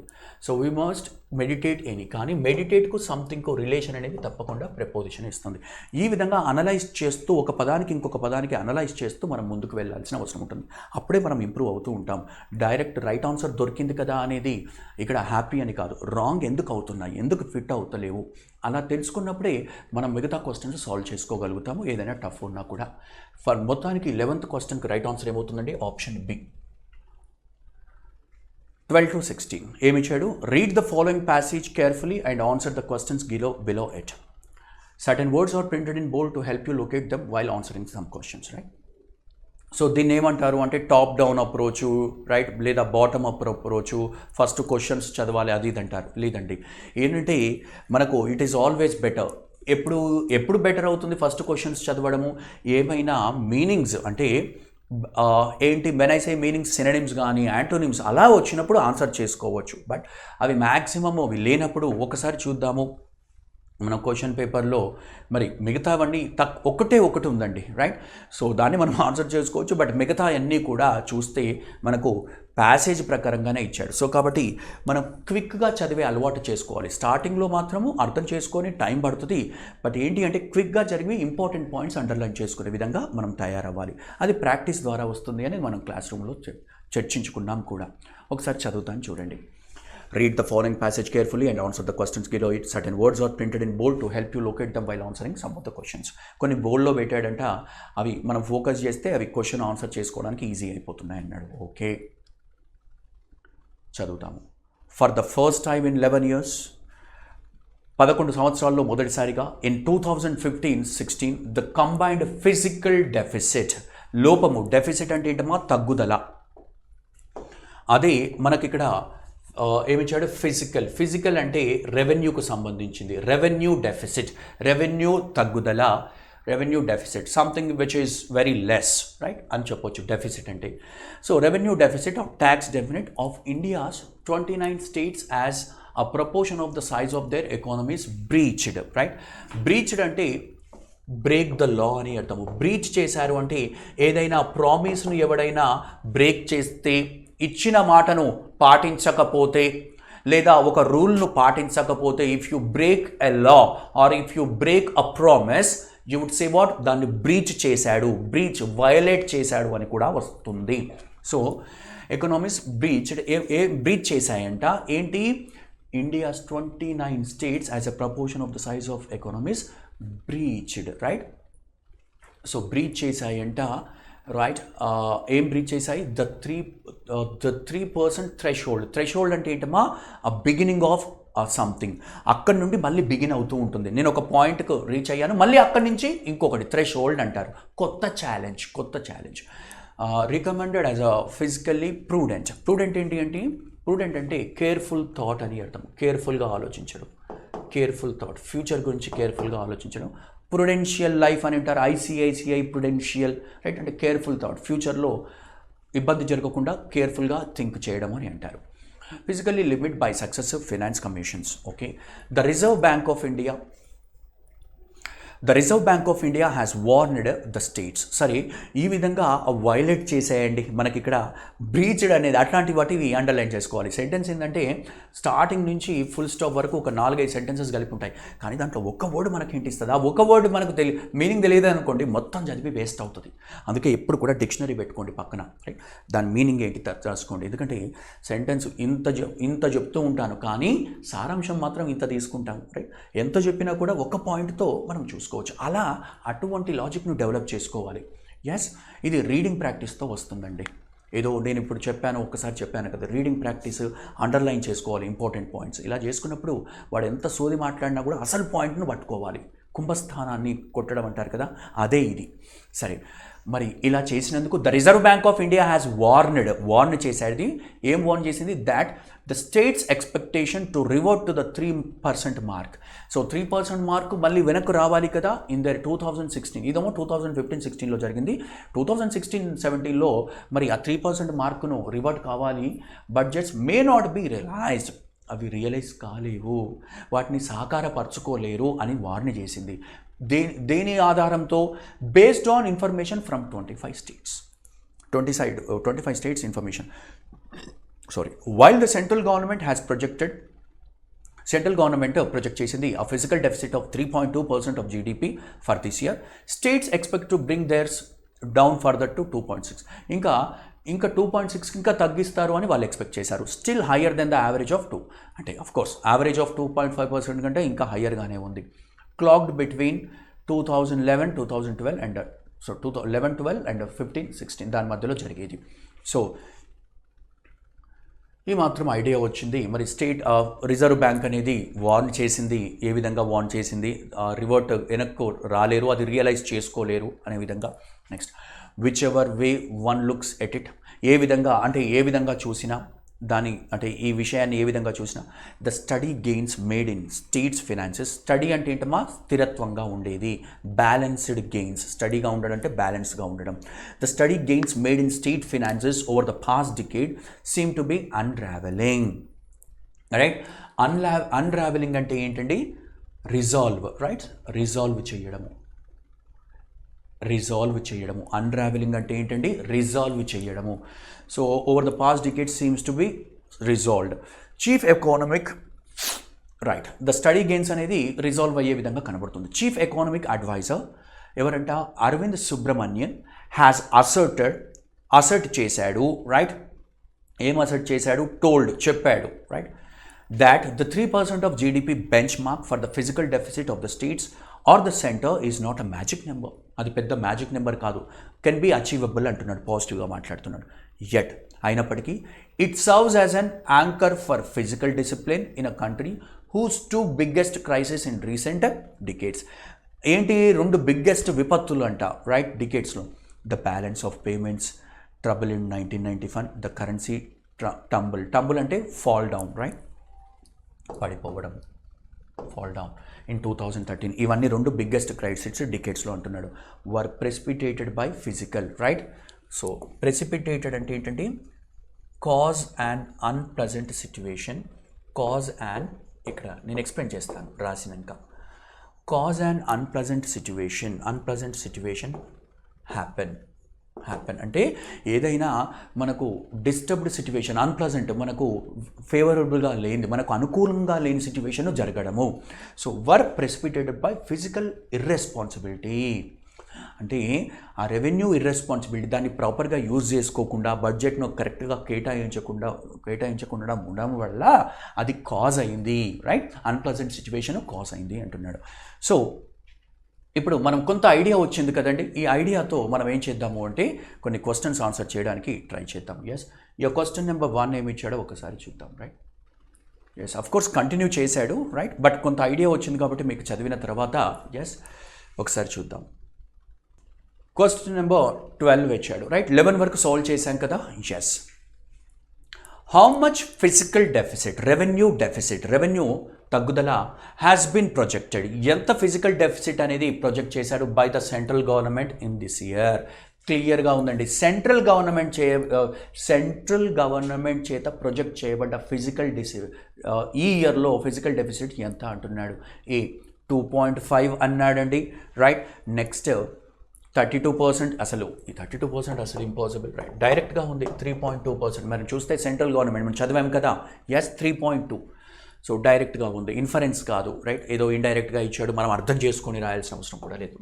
Option D is your right answer. Question number 13. Okay, yes, the states focus on bolstering capital expenditure. Bolstering అంటే ఏంటండి? స్ట్రెంథనింగ్ చేయడం అంటే ఇంక్రీజ్ చేయడము, బలపరచడము. స్టేట్స్ ఫోకస్ దేనిపైన? ఆన్. ఫోకస్తో ఆన్ అనే ప్రిపోజిషన్ వాడతాం, గుర్తుపెట్టుకోండి. So focus on the states focus on strengthening ఏంటి capital expenditure in which of the following sectors, right? ఏ సెక్టార్స్లో ఆ క్యాపిటల్ ఎక్స్పెండిచర్ను స్ట్రెంథన్ చేస్తుంది, వాటి స్టేట్ ఫోకస్ దేనిపైన ఉంది అంటున్నాడు. క్లియర్గా ఉందండి. ఇంతకుముందు మనం చదివితే ఒకటి పవర్ ఉంది, ఇంకొకటి ఏంటండి పవర్ ట్రాన్స్పోర్ట్. ఈ స్టేట్ ఎక్స్పెండిచర్ అనేది దీనిపైన ఫోకస్ చేస్తుంది అని చెప్పొచ్చు. సో కాబట్టి 1 and 3. Question number 13 D would be a right answer. Question number 13 option D. Question number 14. Which of the following 2 biggest crisis, విపత్తులు, right? Disasters so disasters, which of the following 2 biggest disasters happened in recent decades, right? 2 decades ఏవి 2 అని అంటున్నాడు కదా. ఇది recent డికేడ్స్లో 2 విపత్తులు ఏంటి అంటే క్లియర్గా ఉందండి మనకు. ఎస్, ఏంటి? సో ఇక్కడ మనం చూస్తే ప్రాబ్లమ్ ఇన్ ట్రాన్స్పోర్టేషన్ అన్నాడు, తర్వాత ఏమన్నాడండి ఇంటర్ డిసిప్లినరీ కల్చర్ అన్నాడు, తర్వాత ఏమన్నాడు ద కరెన్సీ టంబుల్ డౌన్ఫాల్ లేదా fall down, right? The balance of payments trouble in 1991, right? So పెద్దగా ఇబ్బంది పడేది కూడా లేదు. 3 and 4 డైరెక్ట్గా మనకు మెన్షన్ అయింది కాబట్టి option C is your right answer. 3 and 4 ఇదే కదా, 3, 4 ఇక్కడనే ఉంది కదా. ఎస్, మ్యాక్రో ఎకనామిక్స్ కాదు, 2 biggest crisis happened in what, right? So ఈ విధంగా మీకు తెలుసు కదా, ఇది కూడా గుర్తుపెట్టుకోండి. క్రైసిస్, ఇక్కడ క్రైసిస్ ఉంటే రాంగ్ అవుతుంది. అదేంటి సార్ ఇప్పుడు చెప్తున్నారు? ఇప్పుడు కాదు, ఎప్పుడైనా కూడా గ్రామటికల్ మిస్టేక్ ఉంటే చెప్పొచ్చు. క్రైసిస్ అనేది కరెక్ట్ అండి, ఎందుకంటే క్రైసిస్ అనేది సింగులర్ అవుతుంది, క్రైసిస్ అనేది ప్లూరల్ అవుతుంది. ఇది మీకు ఎర్రర్ స్పాటింగ్లో మళ్ళీ మీకు హెల్ప్ అవుతుంది, రైట్? క్రైసిస్ ఒకటి ఉంటే క్రైసిస్, ఒకటి కంటే ఎక్కువ ఉంటే క్రైసిస్ అవుతుంది. ఇక్కడ క్రైసిస్ వాడితే తప్పై ఉండేది. ఎస్, సో అలానే ఓయాసిస్ ఒక్కటి ఉంటే ఓయాసిస్ అంటారు. ఐఎస్తో ఎండ్ అయ్యేవి ప్లూరల్లోకి వెళ్ళాలంటే ఈఎస్తో గుర్తుపెట్టుకోండి. యాక్సిస్ సింథసిస్ ఒకటి కంటే ఎక్కువ సింథసిస్ ఉందనుకోండి సింథసిస్ అనాలి. సో ఈ పాయింట్ గుర్తుపెట్టుకోండి. మొత్తానికి question number 14 option C is your right answer. Question number 15 ఏమి ఇచ్చాడో చూద్దాము, right? Okay, which of the following is true according to the passage అన్నాడు, రైట్? సో మరి ఏది మాత్రము ట్రూ ఉంది, ఏబిసిడి ఇచ్చాడు, ఏది మాత్రము ట్రూ ఉంది అంటే మిగతా అన్నీ రాంగ్ అవ్వాలి, ఒకటి మాత్రమే ట్రూ ఉండాలి, రైట్? సో మీరు డైరెక్ట్గా ఇక్కడ చూస్తే సి కరెక్ట్ అవుతుందండి. ఎందుకో చెప్తాను చూడండి. టెపిడ్ అంటే ఏంటమ్మా? Slightly slight economic growth, tepid, slight or slightly. Slight అనేది అడ్జెక్టివ్, స్లైట్లీ అనేది adverb. Slight economic growth hasn't help చెయ్యలేదు, and states have had to resort to, పాల్పడ్డాయి. దేనికి పాల్పడ్డాయి? స్లైట్ ఎకనామిక్ గ్రోత్ అనేది హెల్ప్ చేయలేదు స్టేట్స్కు. సో దానివల్ల స్టేట్స్ దేనికి పాల్పడ్డాయి? Resort to higher market borrowings, అప్పులను బారో చేసుకుంది, higher market borrowings even after the centre hiked their share. వాళ్ళ షేరు అంటే సెంటర్ షేర్ ఇస్తుంది కదా, అది హైక్ చేసినప్పటికీ కూడా share from tax inflows to 40% to 30% starting 2000. ఇది మనకు కరెక్ట్ అవసరం ఉంటుంది, ఈజ్ ట్రూ. మరి ఇక్కడ ఏమన్నాడు? హెల్ప్డ్ అంటున్నాడు, హెల్ప్ చెయ్యలేదు, రైట్? సో ఇక్కడ కూడా హ్యాజంట్ హెల్ప్డ్ కరెక్ట్గానే ఉంది ఇంతవరకు. But and states have had to resort to higher market borrowings even after the centre hiked their share from tax inflows 47% కాదండి, ఏంటండి 42%, రైట్? ఫ్రమ్ 32% నుండి 42%కు ఇంక్రీజ్ చేసింది, 47% కాదు. నెంబర్స్ కరెక్ట్గా ఉన్నాయి కానీ ఇక్కడ ఒక నెంబర్ కరెక్ట్ రాంగ్ అయిపోయింది. సో కాబట్టి అందుకు బి అయిపోయింది, ఏ రాంగ్ అయిపోయింది. ఎకనామిక్ హ్యాజంట్ హెల్ప్డ్ కరెక్ట్గానే ఉంది. Had no resort to higher market borrowings even after the centre hiked share from. So ఇక్కడ 42 ఇచ్చాడు కానీ ఇక్కడ ఏమి ఇచ్చాడండి 33. ఈజీగానే ఉంది, నెంబర్స్ కరెక్ట్గా ఎగ్జాక్ట్గా ఉన్నాయి కాబట్టి nothing tough, right? For question number 15 option C is your right answer. Question number 16 చూద్దాము. డైరెక్షన్ చేంజ్ చేశాడా? రైట్, అఫ్ కోర్స్ దాంట్లో ఉన్న డైరెక్షన్సే ఇచ్చాడు. Choose the word which is most similar in meaning to the word printed in bold, meaning of the word printed in bold as used in the passage. ప్యాసేజ్లో ఇంతకుముందు మనం చూసాము unravelling, మీకు ఇంతకు ముందే చెప్పాను. రిజాల్వ్ ఏంటండి? రిజాల్వ్ చెయ్యడము లేదా సాల్వ్ చెయ్యడము, అన్రావెలింగ్, రైట్?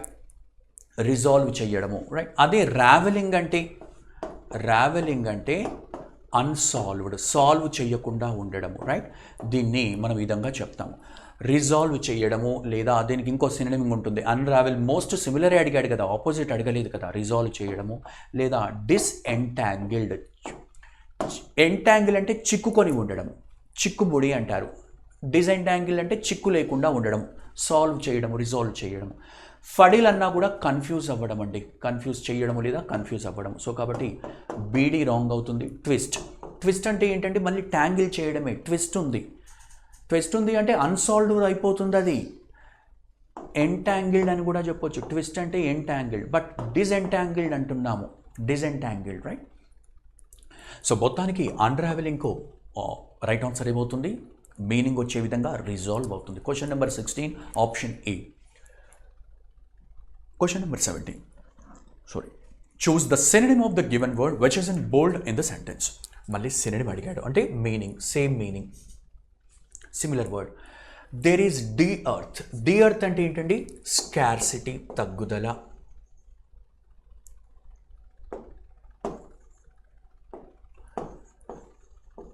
స్కార్సిటీ ఏదైనా తగ్గి ఉండడం, దాన్నే షార్టేజ్ అని కూడా అంటారు కదండి.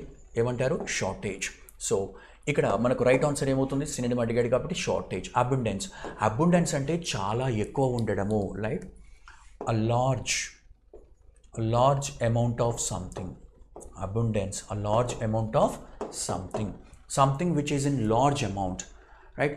చాలా ఎక్కువ ఉండడాన్ని అబుండెన్స్ అంటారు. యాడ్ అంటే ఏంటండి, యాడ్ చేయడము అంటే ఏదైనా మిక్స్ చేయడము అని వస్తుంది, లేదా సపోర్ట్ అంటే యాడ్ చేస్తున్నామంటే దానికి సపోర్ట్ ఇస్తున్నాము అనేది విధంగా. ఎస్, విధంగా వస్తుంది, రైట్? Mere, right? మియర్ అంటే something which has less importance. దేనికైనా తక్కువ ఇంపార్టెన్స్ ఉంటే కనుక మనము, right, less important or something which has less importance, తక్కువ ఇంపార్టెన్స్ ఉంది. లేదా సిగ్నిఫికెన్స్, సిగ్నిఫికెన్స్ అన్న ఇంపార్టెన్స్ అంటే తక్కువ ఇంపార్టెన్స్ ఉండడాన్ని మియర్ అంటారు. ఏమంటారు, మియర్. ఎస్. సో కాబట్టి మనకు ఆప్షన్ అనేది డి ఎర్త్, తగ్గుదల. అర్త్ తగ్గిపోతుంది, డి అంటే తగ్గిపోవడము, అర్త్ తగ్గిపోతుంది. అర్త్ తగ్గిపోతుందంటే షార్టేజ్ అవుతుంది, రిసోర్సెస్ షార్ట్ అవుతున్నాయి, అర్త్ అనేది తగ్గిపోతుంది. ఆ విధంగా గుర్తుపెట్టుకోండి, రైట్? ఇది మనకు న్యూమానిక్స్ లాగా హెల్ప్ అవుతుంది. So there is a dearth of staff in our company, shortage of staff. Right. Next for question number 17 option A is your right answer. Question number 18 అడుగు చూద్దాము. సినోనిమ్ అడిగాడండి. Synonym of the given word which is in bold in the sentence. Innocuous drug. Noxious, ఒకటి noxious ఉంటుందండి. Noxious అంటే harmful అని అర్థం. ఏంటండి, harmful, harmful లేదా డేంజరస్, ఇంజూరియస్ అని కూడా చెప్పొచ్చు. కానీ ఇక్కడ ప్రిఫిక్స్ ఏం చేశాడండి, ఇనాక్యూయస్. అంటే ఐఎన్ ఇన్ వాడగానే జనరల్గా ఇదేం చేస్తుంది, దీన్ని నెగిటివ్ అర్థాన్ని ఇస్తుంది. హార్మ్ఫుల్కు ఏంటండి ఆపోజిట్, హార్మ్లెస్. ఏమవుతుంది, harmless. Question number 18. Question number 18 your answer is what your? Yes, option A. Option A. Innocuous synonym అడిగాడు కదా, హార్మ్లెస్. నాక్యూయస్ అంటే హార్మ్ఫుల్, ఇనాక్యూయస్ అంటే హార్మ్లెస్. రేషనల్ అంటే ఏంటండి, లాజికల్గా ఉండడము లేదా వైజ్గా ఉండడము, రైట్? హార్మ్ఫుల్. రాదర్, రాదర్ అంటే ఏంటండి, ప్రిఫరెన్స్. ఇప్పుడు for example say I would rather drink tea అంటాను అంటే I would rather drink tea అంటే ఐ వుడ్ ప్రిఫర్, ప్రిఫర్ అని అర్థము. ప్రిఫర్, దీనికి రెండు అర్థాలు ఉంటాయండి. ఒకటేమో ప్రిఫర్ చేయడము, ఇంకొకటి ఏంటి అంటే, రైట్, సో కంప్లీట్లీ, కంప్లీట్లీ లేదా క్వైట్, QIETE, క్వైట్. రెండు అర్థాలు ఉంటాయండి. ఒక అర్థం ఏంటి, రాదర్. దీన్నే మనం హోమోనిమ్ అంటాం కదా, ఒకే పదానికి రెండు అర్థాలు ఉన్నాయి. రాదర్ అంటే ఏంటి, ఒకటేమో ప్రిఫర్ అన్నాము, ఇంకొకటేమో క్వైట్ అంటే completely. For example say the weather is,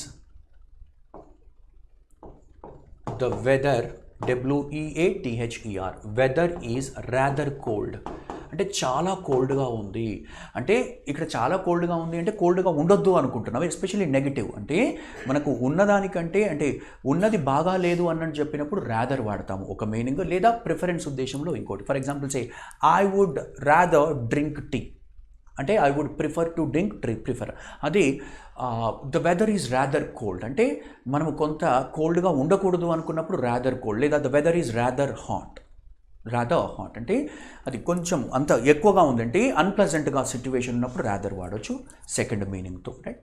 so కాబట్టి మనకు మొత్తానికి క్వశ్చన్ నెంబర్ 18 కదా, option A is your right answer. ఇనాక్యూస్ అంటే హార్మ్లెస్, ఎటువంటి హామ్ నాక్యూస్ అంటే హామ్ కలిగించేది. Question number 19. In the following question choose the antonym of the word given in bold in the sentence. ఏమన్నాడు ఇక్కడ, there is inordinate delay in the completion of the work. Antonym అన్నాడండి, right, antonym. So ఇక్కడ ఇన్ఆర్డినేట్ delay అన్నాడు. ఇన్ఆర్డినేట్ delay అంటే abnormal, లేకపోతే not usual, యూజువల్గా కాదు, ఎప్పటికీ జరిగేది కాదు. మరి దీనికి ఆపోజిట్ అడిగాడు కాబట్టి ఏమవుతుందండి, normal. There is normal delay in the completion of the right. So abnormal అంటే అంత యూజువల్గా కాదు, కొంత స్ట్రేంజ్గా ఉంది అని కూడా చెప్పొచ్చు. సో కాబట్టి మనకు ఏంటండి, నార్మల్. ఆపోజిట్ ఏమవుతుంది, యాంటోనిమ్ ఇనార్డినేట్కు, right, ordinate, right, ordinate inordinate ఉంటుంది, రైట్. ఆర్డినేట్ అంటే ఏంటి, నార్మల్ అని అర్థం, కానీ ఇనార్డినేట్ అంటే అబ్నార్మల్. కానీ ఆపోజిట్ అడిగాడు కాబట్టి ఏమవుతుంది, ఇనార్డినేట్కు నార్మల్ అవుతుంది. ఎస్. మరి మిగతావి కూడా చూసుకుందాం కదా మీనింగ్స్.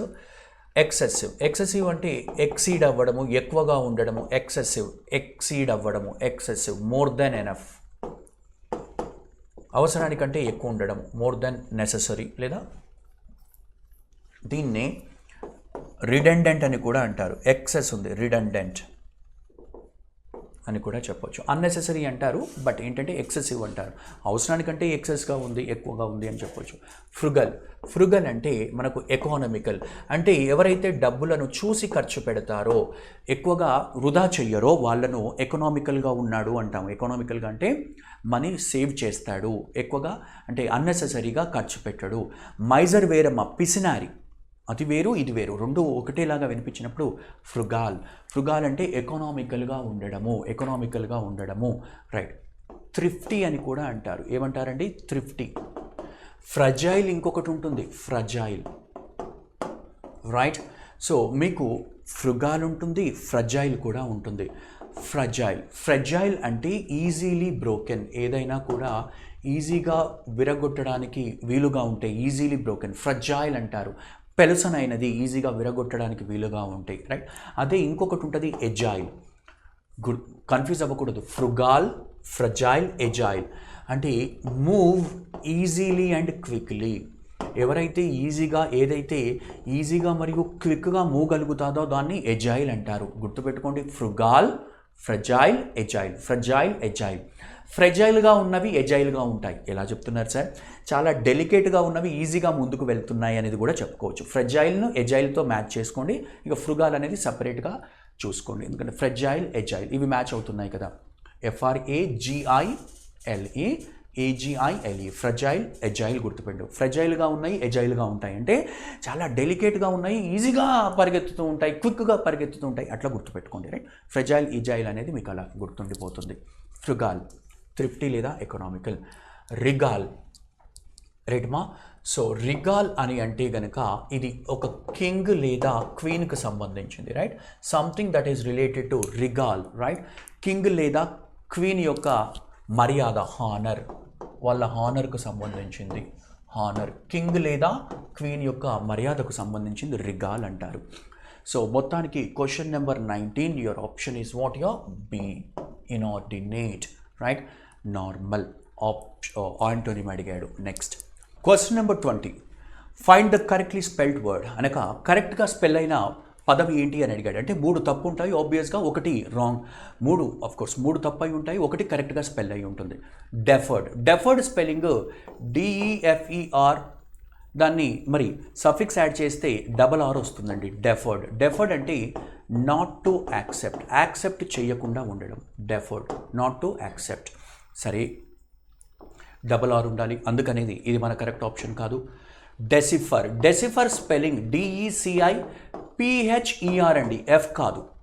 డెసిఫర్ అంటే డీకోడ్ చేయడము, డీకోడ్ చేయడము అంటే మనకు అర్థం కాని భాష ఏదైనా ఉంటే దాన్ని కన్వర్ట్ చేయడం అర్థమయ్యే భాషలోకి, దాన్నే డీకోడ్ చేయడము అంటారు, రైట్. గ్లాకోమా, గ్లకోమా అనేది కరెక్ట్గా ఉంది. GLAU, GLAU గ్లా COMA coma glaucoma అంటే ఐ డిసీజెస్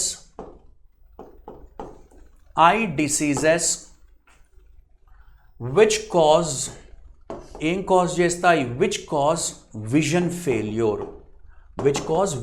ఫెయిల్యూర్ ఆ చూసేతనాన్ని కోల్పోతాము ఆ ఐ డిసీజెస్ గ్లాకోమా అనే వ్యాధి వచ్చినప్పుడు ఆ చూపు అనేది మందగిస్తుంది లేదా చూపు అనేది తగ్గిపోతుంది అంటాం కదా అది ఎస్ మరి ఫ్యామిష్డ్ ఇది కరెక్ట్గా ఉందంటే ఇది రాంగ్గా ఉండాలి సింగిల్ ఎం ఉంటుందండి FAMISHED ఎవరైతే చాలా హంగ్రీగా ఉంటారో ఎవరైతే ఎక్స్ట్రీమ్లీ హంగ్రీ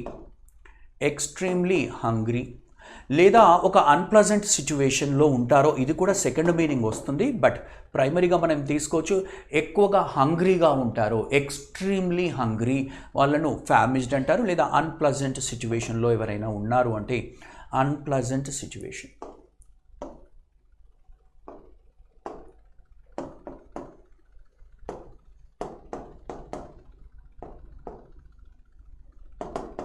రైట్ సో ఈ విధంగా మీనింగ్స్ తీస్తాం సో కాబట్టి మొత్తానికి మనకు 20th క్వశ్చన్కు option D is your right answer. Yes. So we hope we are done with all the questions. Thank you.